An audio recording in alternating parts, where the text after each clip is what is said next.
नमस्कार दोस्तों, आप सभी लोगों का स्वागत है आप सबके अपने चैनल बीपीएससी स्टडी आईक्यू पे। मेरा नाम है आदित्य वैभव और करता हूं आप सभी लोगों का तहे दिल से स्वागत। दोस्तों, जीवन में कभी भी कुछ भी किसी भी प्रकार की निराशा हो, कुछ भी समझ में नहीं आ रहा हो, कोई भी एक पुस्तक उठाइए और उसको पढ़िए। शुरुआत में बोरिंग लगेगा, लेकिन कुछ समय के बाद आप जब उसमें डूबने लगेंगे ना, चाहे कितना भी पूरी दुनिया में वेब सीरीज आ जाए, ये आ जाए, वो आ जाए, लेकिन किताब को पढ़ करके जो पन्ने पलटने का जो एहसास है ना, वो एहसास आपको वापस से जिंदा खड़ा कर पड़ेगा। तो दोस्तों, आज के इस वीडियो में हम लोग चर्चा करने वाले हैं बिहार के कुछ प्रमुख पुस्तक व उनसे जुड़े हुए लेखकों के बारे में। यानी कि आज के इस वीडियो में हम लोग करेंगे important books and writers from Bihar.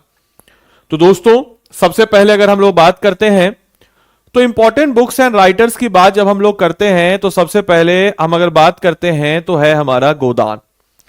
गोदान मुंशी प्रेमचंद के द्वारा लिखी गई पुस्तक है। हालांकि मुंशी प्रेमचंद का जन्म तो उत्तर प्रदेश में हुआ, बट इनका काफी सारा काम बिहार में है, तो इसलिए मैंने इसको इसमें इंक्लूड किया है।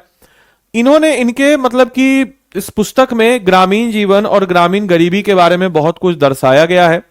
कर्म भूमि की बात करते हैं तो मुंशी प्रेमचंद जो कि सोशल रिफॉर्म, सामाजिक जो बदलाव हैं या सामाजिक जो विकास है या सामाजिक में कुछ नई चीजें लानी, उससे रिलेटेड है। वुमेन एम्पावरमेंट से रिलेटेड है, समाज सुधार से रिलेटेड है। रश्मि रथी, हर एक छात्र जो अपने जीवन में हताश, परेशान, निराश है, उसको यह पुस्तक एक बार पढ़नी चाहिए या अपने पास रखनी चाहिए। हर एक छात्र के जीवन में पुस्तक जरूर होनी चाहिए। एक पोएम आप पढ़िएगा, आप जोश से लबरेज हो जाइएगा, ऊर्जा का संचार आपके शरीर में हो जाएगा। क्या ये शख्स है रामधारी सिंह दिनकर। कर्ण जिसको दुनिया विलेन मानती थी, उसको हीरो बना दिया, ये वो शख्स है रामधारी सिंह दिनकर। इनकी एपिक पोएम जो कि कर्ण से रिलेटेड है और सिंबल ऑफ नेशनलिज्म, राष्ट्रवाद को जोड़ करके बताया गया है। परशुराम की प्रतीक्षा, मतलब बहुत ही खूबसूरत सी एपिक रामधारी सिंह दिनकर के द्वारा लिखी गई पुस्तक। कुरुक्षेत्र, यह भी रामधारी सिंह दिनकर जो कि महाभारत की लड़ाई पर लिखा गई जबरदस्त आपको है। उर्वशी, इसके लिए तो इनको अवार्ड भी मिला है। और ये जो है समझिएगा कि इसमें जो है ज्ञानपीठ अवार्ड भी इनको इसके लिए मिला है, जो कि लव, ब्यूटी और फिलॉसफी से रिलेटेड है। इसके अलावा मैला आंचल, ये आपके फर्नास रेणु की है। और ये जो है बेसिकली ग्रामीण जीवन को डिस्क्राइब कराती है और हिंदी लिटरेचर का एक मास्टरपीस मैला आंचल जाना जाता है। इसके अलावा परती परिक्रथा, ये भी रेणु जी की किताब है और ये जो है रूरल रियलिज्म और सोशल चेंज इससे डील करता है। समाज में जो बदलाव हो रहे हैं उन सारे पहलुओं से डील करता है।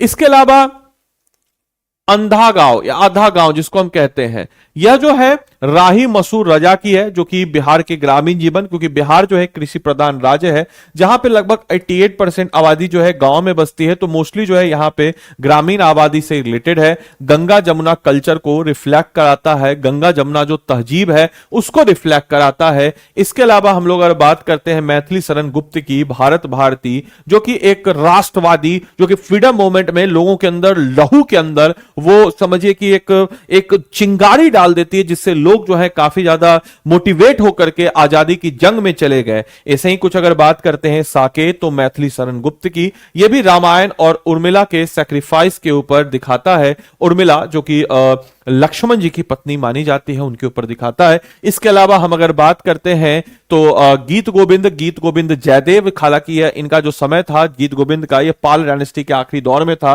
क्लासिकल संस्कृत वर्ग है। जयदेव जो है ये मिथिला रीजन, बिहार में ही जन्म हुए। हालांकि इनको लेकर के बंगाली का है कि इनका जन्म बंगाल में हुआ, बट बिहार में हुआ। इसके अलावा हर्ष चरित्र बाण भट्ट की, जो कि 7वीं शताब्दी में लिखी गई हिस्टोरिकल बायोग्राफी है हर्षवर्धन के नाम पे, इनके नाम पे बाण सागर जो कि सोन नदी पे बनाया गया एक रिवर, जो एक समझिए सोन नदी के ऊपर बनाया गया मल्टीपर्पज डैम भी है। इसके अलावा कदम्बकरी अगर हम बात करते हैं, बाण Bhatt one of the early romantic romance जो कि संस्कृत लिटरेचर में है। इसके बाद गंगा लहरी जो कि जगन्नाथ पंडित के द्वारा स्पिरिचुअल पोइट्री और डेडिकेटेड टू रिवर गंगा, क्योंकि गंगा के किनारे हमारा पूरा बिहार है और उसी रिवर सिस्टम के आधार पर है, तो उससे रिलेटेड आपको यहां बताता है। इसके अलावा हम लोग अगर बात करते हैं तो समय के स्फुलिंगों में जो रामधारी सिंह दिनकर के द्वारा लिखी गई है, जिसमें कलेक्शन ऑफ नेशनलिस्ट ऐसे और पोएम्स है।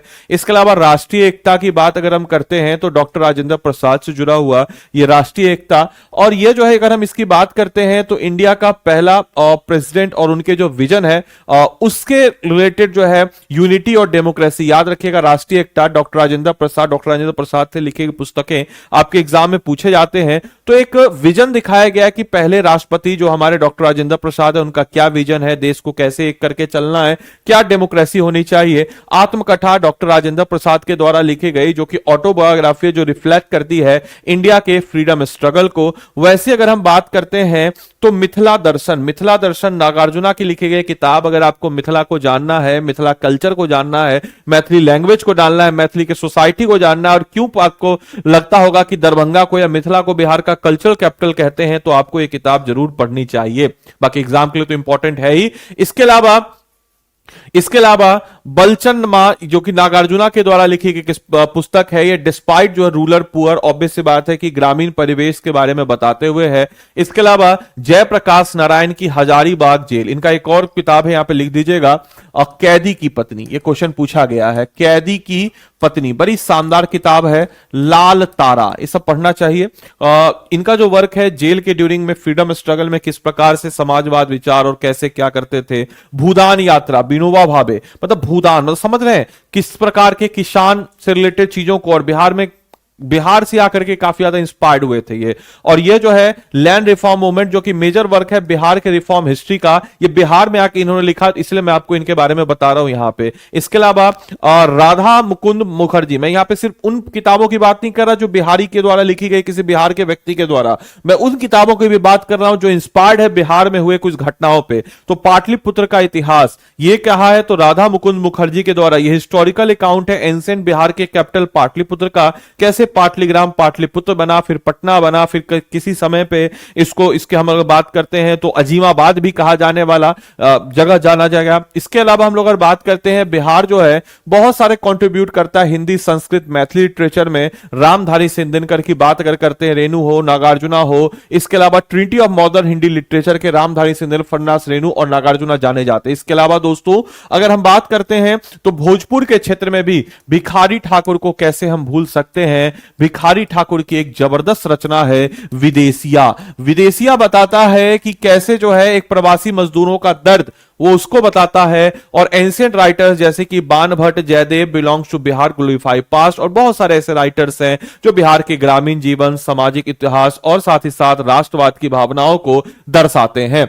मेंस के लिए आपके क्वेश्चन है, भारतीय साहित्य में बिहार के योगदान पर हिंदी एवं संस्कृत लेखकों के विशेष संदर्भ में चर्चा कीजिए। साथ ही साथ आपके समझ कुछ क्वेश्चन है कि who is the author of Rashmirathi, रश्मि रथी के ऑथर कौन है, क्वेश्चन 1। क्वेश्चन नंबर 2 की बात अगर करते हैं, द नोबल मैला आंचल, मैजा आंचल जो है किस प्रकार के जीवन को दर्शाता है। Question number 3, who among the following was the author of Kadambari के ऑथर कौन है। Question number 4, the book Aatmakatha is autobiography, आत्मकथा किसकी बायोग्राफी है। इसके अलावा बलचनमा और मिथिला दर्शन किस लेखक की प्रकृति का कृतंग है, आप लोग जरूर बताइए कमेंट बॉक्स में। बाकी आप में से कोई भी जन अगर हमारे पेड कोर्स के साथ जुड़ करके अपनी तैयारी को मजबूती करना चाहता हो तो आरंभ 13.0 बैच आप लोग के समक्ष है। आरंभ 13.0 बैच में आपको बताते चले, स्टेट पीसीएस का लर्नर डे सेल चल रहा है, यानी कि जो हमारा बैच अभी तक आपको मिलता था 12,000 का, आज आपको मिलेगा 7,999 में। लेकिन याद रखिएगा यह ऑफर केवल और केवल 15 नवंबर तक ही अवेलेबल है। अब आखिर क्या खास बात है इस ऑफर में और क्यों आपको इस बैच में एनरोल करना चाहिए, देखिए स्टडी IQ के ऐप या वेबसाइट पे आप आएंगे, एक बार स्टेट पीसेस पे आएंगे, बिहार पे आएंगे, बिहार पे आने के बाद आप देखिएगा ध्यान से तो यहां पे आपके समक्ष नजर आ गया होगा कि सर बिहार का आरंभ 13.0 बैच। अब इस बैच की खास बात मैं आपको बताते चलो, इस बैच में कैसे पढ़ाई होती है आप जान लीजिए। देखिए प्राइस क्या हो गया, इसको अगर हटा करके यहां पे आप कोड लगा देते हैं आदि लाइव कोड अगर लगाते हैं तो देखिए आपका डिस्काउंट प्राइस 7,999 में नजर आ रहा है। अब देखिए अगर हम बात करते हैं दोस्तों कि जैसे देखिए इस कोर्स में कैसे पढ़ाई होगा, जैसे मान के चले इस कोर्स में आपको हिस्ट्री का कोई एक टॉपिक है, उस टॉपिक को आपको पढ़ाया गया। अब उस टॉपिक को आपको पढ़ाया गया हिस्ट्री का, जैसे फॉर एग्जांपल आपको पढ़ाया गया चंपारण सत्याग्रह। अब चंपारण सत्याग्रह आपको मास्टर पढ़ाया। अब मास्टर जब आपको चंपारण सत्याग्रह पढ़ाया तो इस बैच में आपको मिलेगा मेंटोर। ये मेंटोर क्या करेगा, चंपारण सत्याग्रह से रिलेटेड आपको एमसीक्यू कराएगा। इसके अलावा एनसीईआरटी में कोई भी चैप्टर में अगर ये चंपारण सत्याग्रह है तो स्वाभाविक सी बात है उस चंपारण सत्याग्रह का एनसीईआरटी का वो चैप्टर का वीडियो आपको देगा, आप उस वीडियो को देखेंगे, आपका और कॉन्फिडेंस बूस्टअप होगा। इसके अलावा इस टॉपिक से रिलेटेड एमसीक्यू जो मॉडल आंसर है आपको मिल रहा है उसको आप देखेंगे, और उसको देखने के बाद स्वाभाविक सी बात है कि आप अपने आंसर को और अच्छे तरीके से तैयार करेंगे। इसके बाद यही मेंटर क्या करेगा, तो आपको जो है एक आपको जो है मतलब एक मॉडल आंसर दे देगा, जो कि मॉडल आंसर किस पे आधारित होगा, प्रीवियस ईयर क्वेश्चन पे, मेंस का क्वेश्चन होगा, आंसर होगा, आप उस आंसर को लिखेंगे। उसके बाद आपको A4 साइज का नोट होगा, उस नोट्स पे देखेंगे। इसके बाद आप उस आंसर को सबमिट करेंगे। सबमिट करने के बाद मेंटर चेक करेगा, फिर मैं भी उस आंसर को चेक करूंगा, और फिर मैं उस आंसर को चेक करूंगा। क्यों? क्योंकि आपने आदि लाइव कोड लगाया है, तो आपको फैकल्टी का भी मेंटरशिप मिलेगा। तो आप उस आंसर को चेकआउट करके देंगे, और इस प्रकार से आपका आंसर जो है एक तैयार हो जाएगा। और इस प्रकार से आपका प्रीलिम्स मेंस और इंटरव्यू तीनों का एक इंटीग्रेटेड अप्रोच होगा दोस्तों, और इसी को हम लोग इंटीग्रेटेड अप्रोच के नाम से जानते हैं। इसके अलावा अगर आप मेरा कोड लगाते हैं तो मेरा आपको एडिशनल मेंटरशिप मिलेगा, और मेरे इस एडिशनल मेंटरशिप में मैं आपको हफ्ते में या मतलब महीने में 2 या 3 बार मैं आप लोग से जो मेरे मेंटरशिप कोड लेंगे उन लोगों के साथ रेगुलर इंटरेक्शन करूंगा। बाकी जो मेंटर्स होंगे वो आपसे डेली बेस पे करेंगे। मैं हफ्ते में एक बार तो आपसे जरूर एक बार मिलूंगा, हफ्ते में एक बार आप लोग से, मेरे कोड वाले जितने भी बच्चे, उन लोगों से क्या दिक्कत है, क्या परेशानी है, क्या दिक्कत हो रही है, तो रेगुलर बेस पे मैं आपसे जूम के साथ इंटरेक्ट करूंगा, जो कि आपको और ज्यादा मोटिवेट करेगा, पुश करेगा। और ये सब कुछ आपको मिलेगा 7,999 में। और मोस्ट इंपॉर्टेंटली 100% स्कॉलरशिप आपको इसमें मिल जाता है। क्यों मिलता है 100% स्कॉलरशिप? तो आप लोग के लिए एक चैलेंज है, जो कि डेफिनेटली आप पूरा कीजिएगा। 72nd बीपीएससी का प्रीलिम्स क्लियर, जैसे आपका प्रीलिम्स क्लियर हुआ, जो भी मोड ऑफ पेमेंट से आपने पेमेंट किया है वो आपका वापस हो जाएगा, रिफंड हो जाएगा। और याद रखिएगा, किसी भी प्रकार की अन्य जानकारी के लिए 9289996924 इस नंबर पे आप कॉल करके किसी भी प्रकार से बैच से रिलेटेड जानकारी को प्राप्त कर सकते हैं। तो मिलते हैं हम लोग अगले सेशन में, तब तक के लिए सारे बच्चों को bye bye, take care, thank you and thanks for watching this session.